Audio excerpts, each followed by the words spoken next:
Bom dia, para quem não me conhece, sou Daniel Bezerra, artista plástico e professor. Vejam que na aula anterior e nesta, eu estou sentado. Não é por cansaço ou preguiça, porque eu estou fazendo a parte de baixo da pintura. E o olhar do pintor tem que estar sempre no meio do objeto que está sendo visto. Assim como quem vai ver um quadro também, já falei em aula isso, agora digo para todos, como é que se põe um quadro na parede, pequeno ou grande? O meio do quadro na altura dos olhos. Essa é a regra. Que a pessoa que tem um quadro pequenininho põe mais embaixo, mais em cima, não. Um quadro pequeno ou grande, passa uma linha no meio dele e tem que ser na altura dos seus olhos. Para pintar a mesma coisa. Então aqui, como estou fazendo a parte do meio para baixo, eu tive que baixar o cavalete e sentei, tá bom? Vamos continuar na figura do Judas. Na musculatura, fazer o braço agora. Sombras amarronzadas, amareladas, na base que já colocamos. As mesmas cores de palheta que vocês sabem que a gente usa para a pele.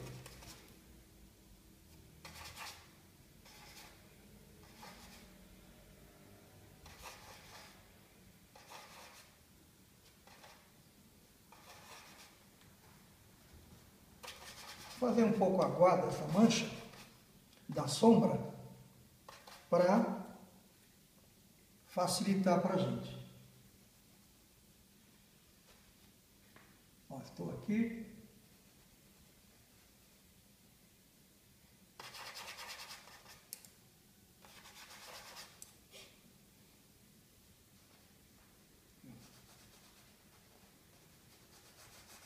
Agora tem que ter coragem aqui nesse braço, hein?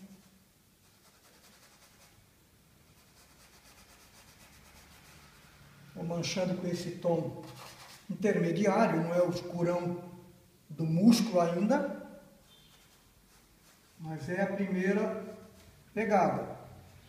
Com cuidado para depois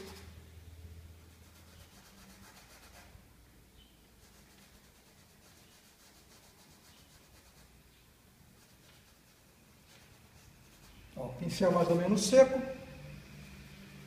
Aqui no ateliê já trabalhamos isso, o pincel seco, que é uma técnica mesmo da pintura com tinta à base de água, diferente do óleo que não permite isso. Então, ecolines, guaches, tinta acrílicas. Pode usar o pincel com uma tinta seca e raspando, esfregando o pincel na tela para retirar texturas. Ó, vou moldando a musculatura, observem bem isso. E eu tenho o domínio do pincel, olha, eu sei que tem que ter quase nada de tinta, às vezes eu ponho um pouquinho mais. Seguindo aqui.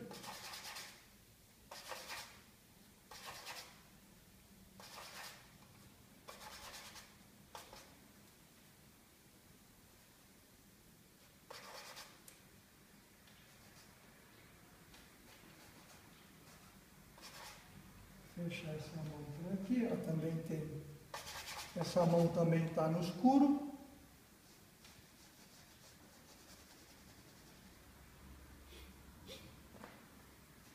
A pintura, gente, a pintura é sempre um jogo de luz e sombra, né? Todo mundo sabe isso. Qualquer iniciante sabe isso. Principalmente nessas pinturas do Renascimento indo para o Barroco. Que a luz e a sombra, esse claro escuro bem definido que vocês veem aqui nas figuras, no fundo escuro, os brilhos das caras, né? Esse escuro que depois mostra o músculo, já fazia parte da estética desses períodos, né? Quero demonstrar a beleza da pintura, encantar. As pinturas, digamos assim, mais de períodos religiosos, né? Esse recurso era muito usado.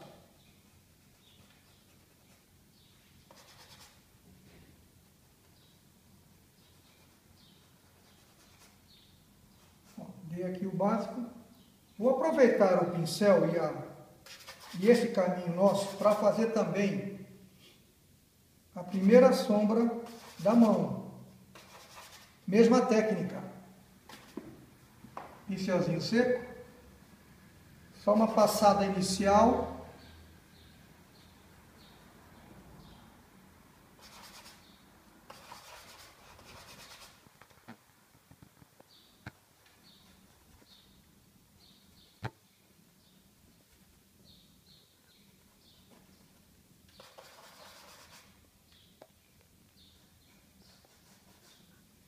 Marcando aqui, ó.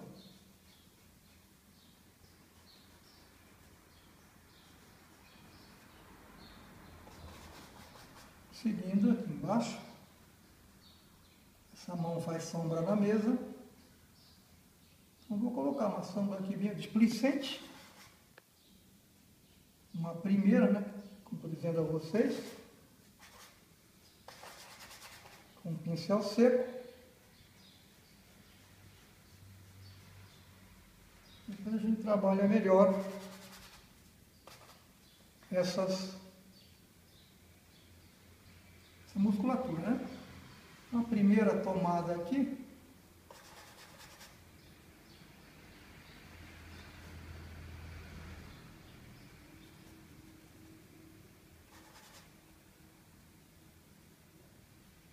Aqui dentro dos dedos, se eu precisar de um pincel menor, eu não vou fazer isso agora. Vou voltar lá para o corpo. Opa.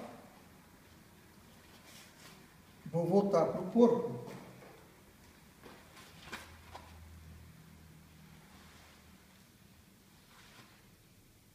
Arrumando aqui meu modelo que caiu.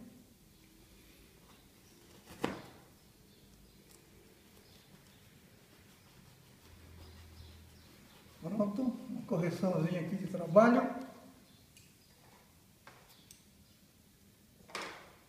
Então não vou entrar em detalhe do dedo, tá? Vou voltar aqui para o ombro.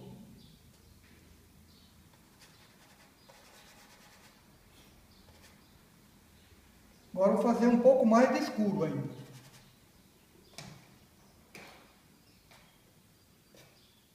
Fazer uma sombrinha mais escura, que é para seguir modelando esse braço. Observem aqui, ó, que eu escureci um pouco mais.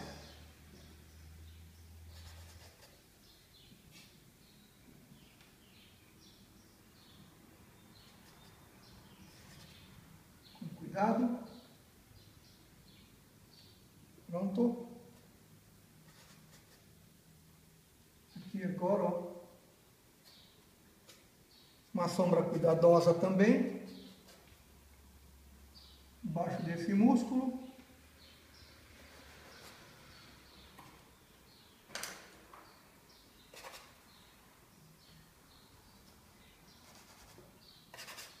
Ó.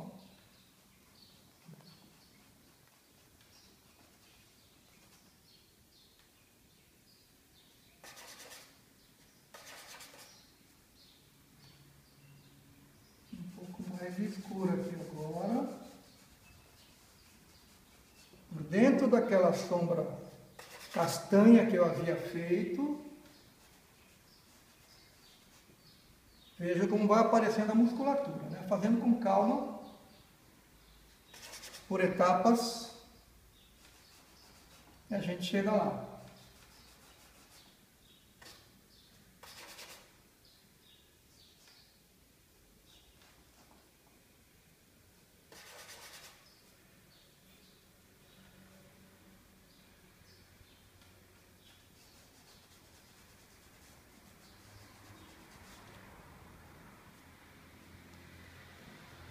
Fechar mais essa sombra.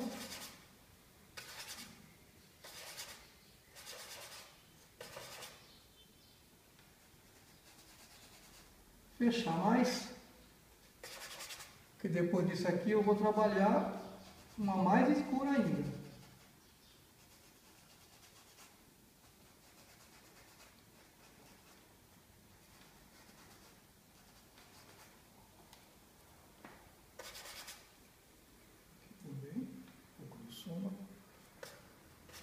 Embaixo agora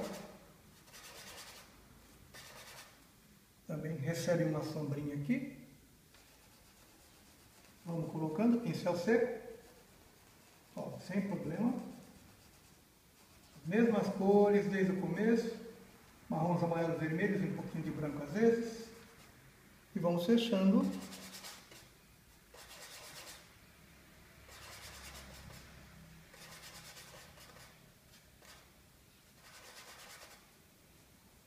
Vamos fechando isso aqui.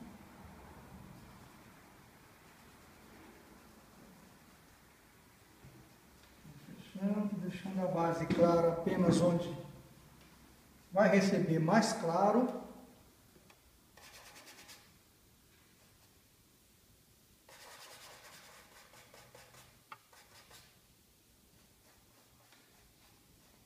Amaciar um pouquinho por aqui.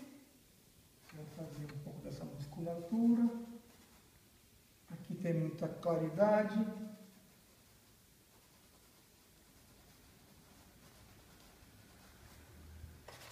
Veja que não foi nem demorado por essa fase, né? Agora botar um escuro mais intenso e depois as luzes. Eu acho que vai resolver rapidamente esse braço. Agora falta entrar com marrom mesmo, mais queimado aí. Observar bem, é isso.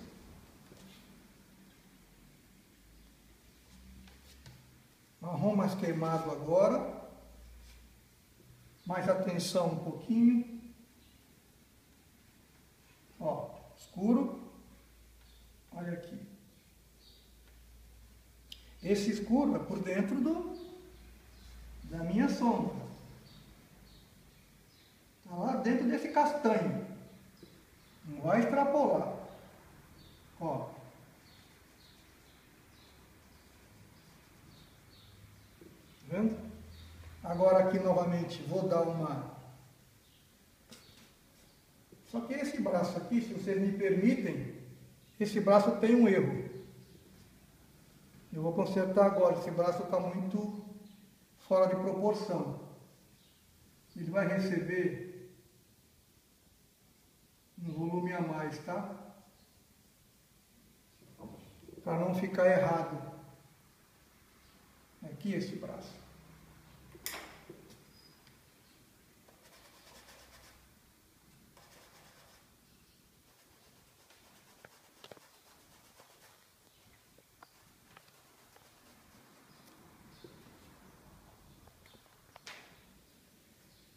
Vamos só resolver esse contorninho, porque é assim que acontece, os pintores vão resolvendo as coisas na tela, viu?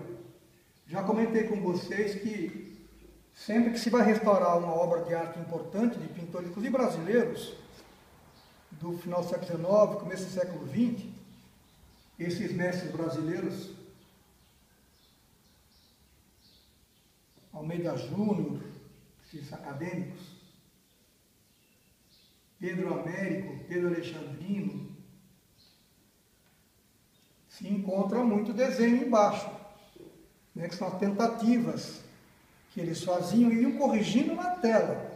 Na hora de pintar, retiravam um elemento ou colocava outro. Não é fraqueza técnica, sabe? Ou dúvida. Não, não. É que a tinta leva você. Você compôs lá, fez cores. De repente um lado do quadro está desequilibrado, tá fraco. Não tem peso. Falta um elemento que atrai o olhar. Aí o pintor se afasta um bocadinho da tela e começa a olhar e modifica. Esse é o processo. Por isso que nas restaurações das obras, quando se usa o processo de raio ultravioleta, etc., infravermelho, para pesquisar o interior da tela, as camadas de tinta, se encontra desenho. Isso é uma maravilha, é uma riqueza, né? E esse método também facilita, aproveitando aqui o ensejo, facilita na hora de verificar se a obra é falsificado ou não, né? Porque quando passa pelo raio-x do trabalho, eles verificam se havia rabiscos embaixo, tentativas, esboços, porque os artistas repetem essas coisas. Então, são todos elementos que ajudam os especialistas a verificar a autenticidade. Será que isso aqui é uma obra do Almeida Júnior? Ou uma obra da Tarsila? Porque ela tinha um modo de rabiscar o seu desenho. Então, tudo é usado para compreender a obra e ver sua autenticidade. Tá bom? Vocês vão anotando no caderninho aí imaginário essas coisas que eu vou dizendo a vocês.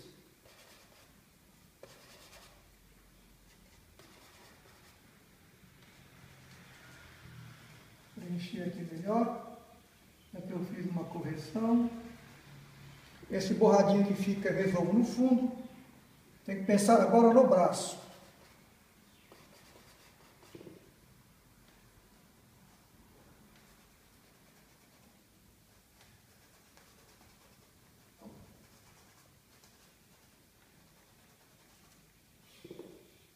Aparecendo, hein? Vamos seguir aqui. Na aula anterior, ou sei lá, na antepenúltima, não sei, eu disse que citei uma frase do Michelangelo, que ele dizia que as mãos fazem a obra, mas os olhos a julgam. Vocês lembram disso? E quando for olhar um trabalho, vocês vão olhar tudo isso. O detalhe, o que está por trás, se é o primeiro esboço. Se o pintor já repetiu aquele tipo de mão ou de cara.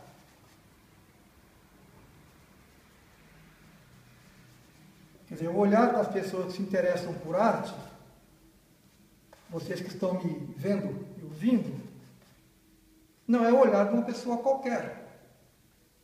É o olhar que penetra na obra, né? Penetra na obra e tenta achar o gesto do pintor. Já foi dito por um grande estudioso brasileiro, muito estudado no Brasil, obrigatório, italiano, Umberto Eco. Umberto Eco é um linguista, especialista em semiologia, estudo da linguagem. E ele,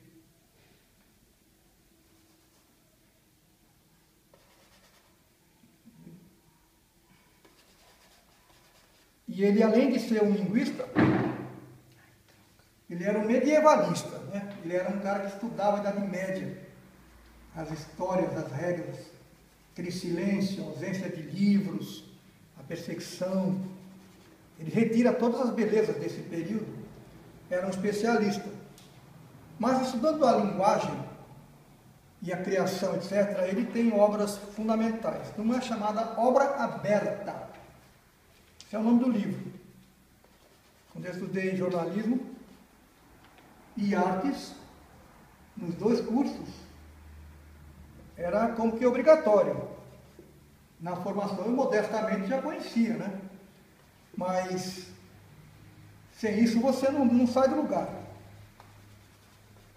E nessa obra aberta ele fala muito desse processo de olhar para a obra e penetrar no seu interior e tentar descobrir que gesto o pintor fez, quantas camadas deu, né? O que tentou ali. Aliás, o Umberto Eco, esse grande linguista e estudioso de estética e de arte, grande escritor também com talento, morreu essa semana.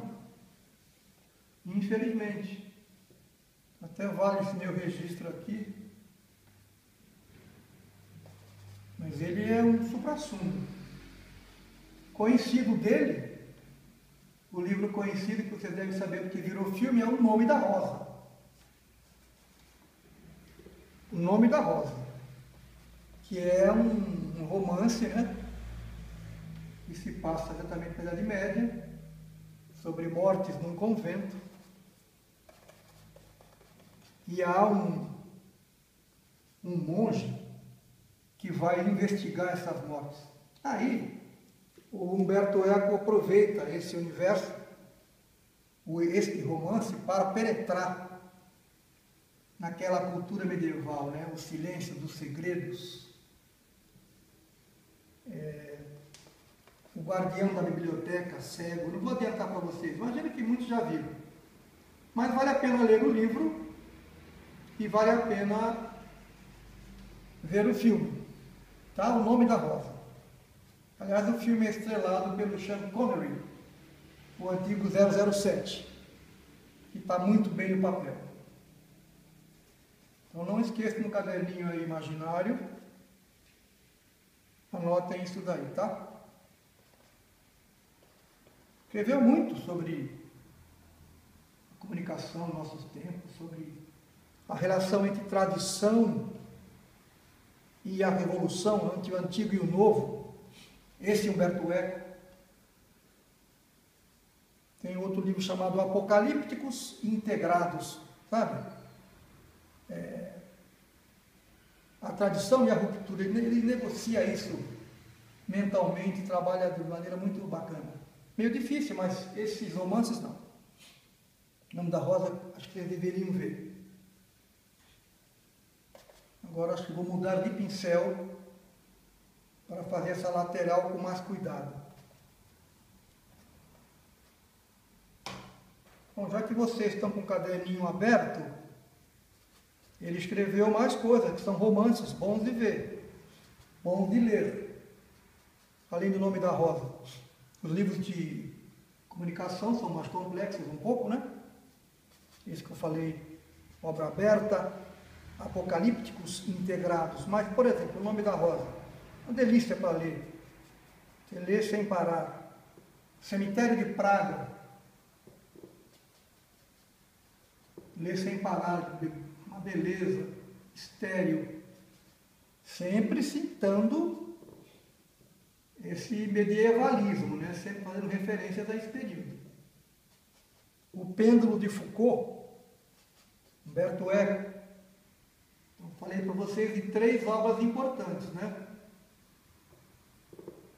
Obra Aberta, O Pêndulo de Foucault, Cemitério de Praga, fora as obras dele mais de comunicação, de semiologia, que são mais complicadas, né? E fala de um período, ali no pré-renascimento, a Idade Média, que nos interessa estudar, né? Então vocês aproveitem para ir anotando isso daí. Continuo colocando aqui os escuros agora do meu braço, por dentro das minhas sombras, para não ter risco, ó. Olha lá. Seguindo, esse ossinho aqui eu vou dar mais escuro, e vou descer um bocadinho para cá, ó. Bem pronunciado, depois vou, claro, ainda falta aqui os claros, né? Falta os claros. Vou fechar um pouco aqui de escuro esse braço. Porque aqui tem um escuro muito intenso. Então eu vou fechar por aqui, ó. Emendo com a palma da mão.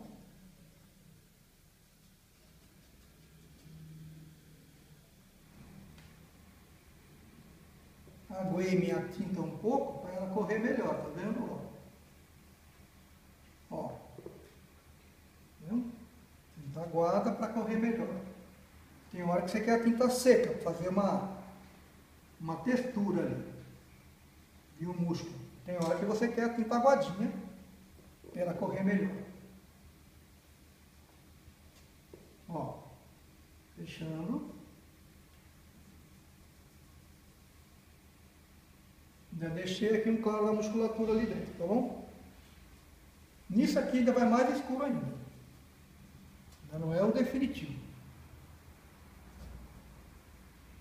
Então, meus amigos e amigas que estão me vendo aí, me ouvindo, lembrem dessas dicas, tá bom? Vocês têm tempo para pesquisar, para ler, para pintar, porque nós estamos aí confinados.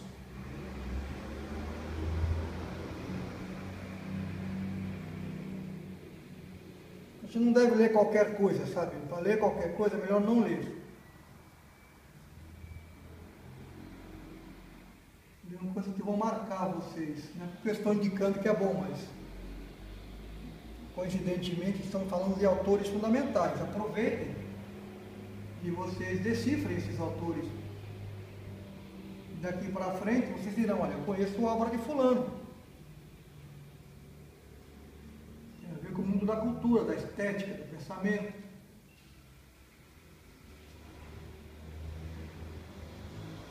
Ele escreve sobre religiões também. É por ser medievalista, mas ele tem um texto chamado O que creem, em que creem os que não creem. É um texto também muito saboroso, para quem se interessar. Esse braço eu vou ter que acertar essa linha por dentro, está um pouco gordinho. Fazer a cirurgia nele aqui com o amarelo. Mas aqui eu estou satisfeito com esse lado, porque conseguimos fazer bem aqui essa sombra.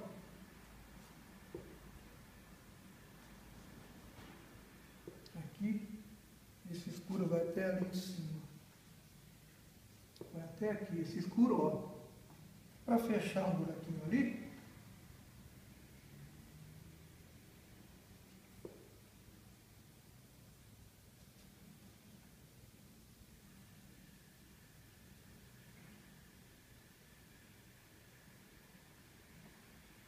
Mais um pouquinho de escuro aqui.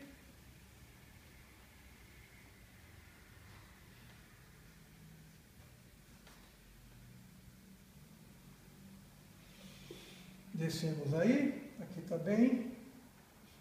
Aqui não tem.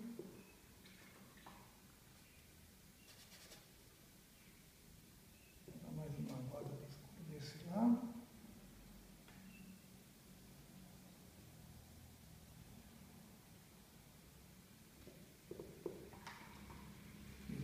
Mais um pouco.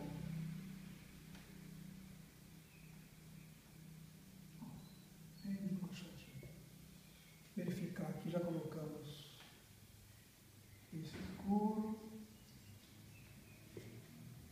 Já viemos para cá. Já fizemos o escuro da mão. Lá tudo é escuro. Tudo é escuro. É bom esse trabalho do braço aqui. Mas vou fazer mais uma cirurgia aqui, viu? É o direito do pintor corrigir seus erros. Esse braço caiu. Assim como esse aqui, primeiro eu vou corrigir esse aqui do lado. Para vocês verem direitinho onde foi que aconteceu o meu erro aqui. Ó, ele ficou muito grosso. Então quando chega nesse ossinho aqui do braço, não tem tanto para dentro. Eu vou tirar isso aqui, ó.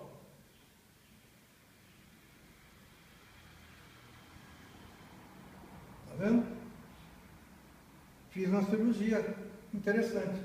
Vou aproveitar que tem o amarelo aqui na mão, para facilitar, inclusive, meu olhar sobre a pintura, para eu não me perder. Vou fazer uma base. Estamos terminando aqui. Não posso cansar muito vocês. Sei que tem alguém no planeta me vendo, mas eu tenho esperança.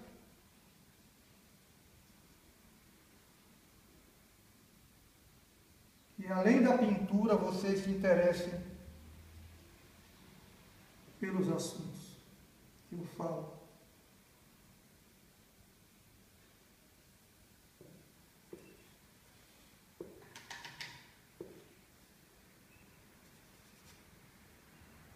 isso aí. A coisa mais rica do mundo são os processos de transmissão da informação e da cultura, sabe? Eu aproveito tudo que me indicam. Então vocês...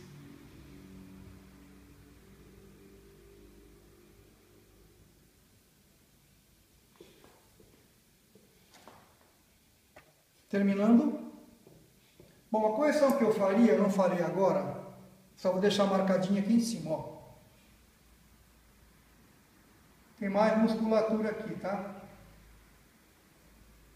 Ó, eu comi um pedaço do braço. Tá vendo? É apenas isso que faltava aqui.